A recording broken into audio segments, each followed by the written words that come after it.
Ibrahim Traore, born 14 March 1988, Bondokuy, Burkina Faso.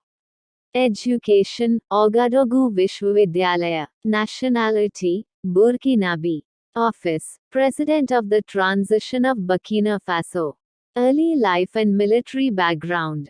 Ibrahim Traore का जन्म 1988 में बुर्किना फासो के पश्चिमी शहर बोंडोकू में हुआ था। उन्होंने अपनी माध्यमिक शिक्षा बोबो दियुलासो में पूरी की और फिर ओगाडोगू विश्वविद्यालय में पढ़ाई की। 2010 में 22 वर्ष की आयु में उन्होंने सैन्य सेवा में प्रवेश किया और पो स्थित जॉर्ज नामोआनो सैन्य अकादमी में प्रशिक्षण प्राप्त किया। 2012 में द्वितीय लेफ्टिनेंट के रूप में स्नातक होने के बाद उन्होंने माली में संयुक्त राष्ट्र मिशन MINUSMA में और बुर्किना फासो के उत्तरी हिस्सों में आतंकवाद विरोधी अभियानों में भाग लिया। 2020 में उन्हें कप्तान पद पर पदोन्नत किया। Honorable delegates, heads of state, leaders of nations, distinguished representatives of peoples great and small, I greet you not as a career diplomat, nor as a man bred for banquet halls and handshakes. I do not come to you speaking the rehearsed language of polished politics.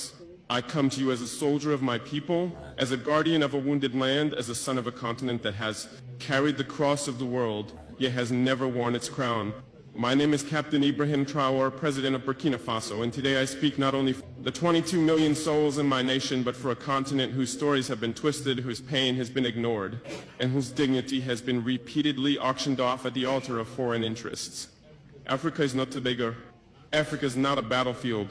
Africa is not your experiment, your puppet, your warehouse of raw materials. Africa is rising not to kneel but to stand. And today I say before this great assembly of nations, Africa will not kneel. One on the false generosity of global politics. For decades you've sent us aid with one hand while extracting our lifeblood with the other. You build wells in our villages while your corporations drain our rivers. You donate vaccines yet patent the cures. You speak of climate action yet continue to fund the very forces that burn our forests and dry our lakes. What kind of generosity is this? The kind that feeds the mouth but silences the voice.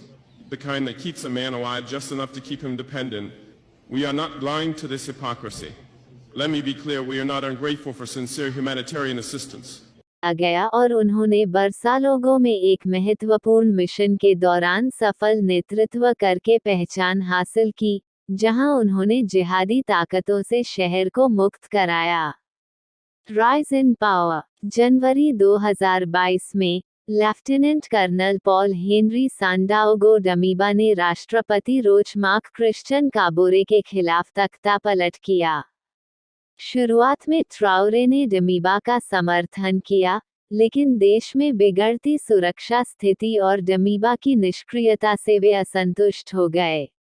इसके बाद सितंबर 2022 में Traore और कुछ कनिष्ठ अधिकारियों ने एक और सैन्य तख्तापलट किया और डमीबा को सत्ता से हटा दिया। 6 अक्टूबर 2022 को उन्हें देशभक्ति आंदोलन रक्षा और पुनर्स्थापन का प्रमुख और संक्रमणकालीन राष्ट्रपति घोषित किया गया।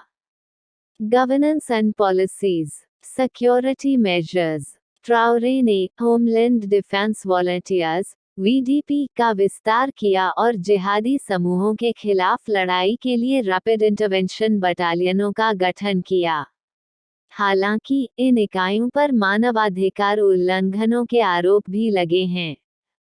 विदेश नीति। फ्रांस की सैन्य उपस्थिति से असंतुष्ट ट्राओरे ने फ्रांसीसी सैनिकों और राजनयिकों को निष्कासित कर दिया और लंबे समय से चले आ रहे रक्षा समझौतों को समाप्त कर दिया।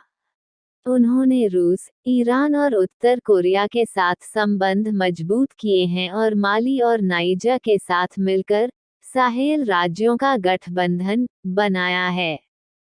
आर्थिक पहल। गठबंधन में बदलाव।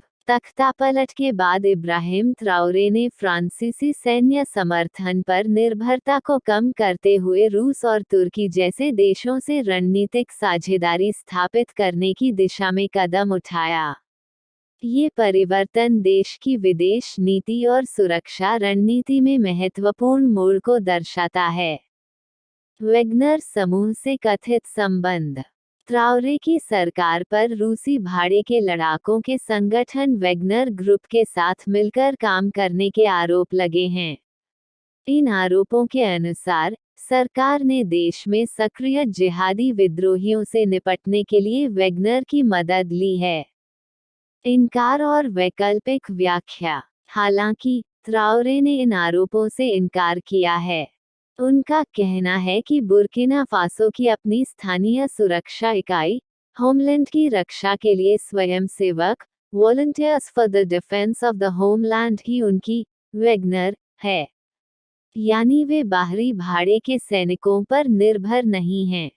रूस के प्रति झुकाव। ट्राओरे ने खुलकर रूस के प्रति समर्थन जताया है और कहा है कि बुर्किना फासो की जनता रूस के साथ है। उन्होंने ये भी घोषणा की है कि देश में रूसी दूतावास को फिर से खोला जाएगा, जो रूस से मजबूत राजनयिक संबंधों का संकेत है। स्थानीय बलों पर फोकस।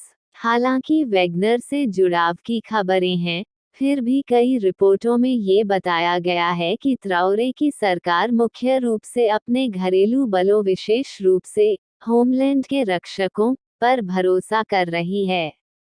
यह एक ऐसा प्रयास है जिससे देश की सुरक्षा व्यवस्था को आत्मनिर्भर और स्वदेशी बनाया जा सके। अगर आप चाहें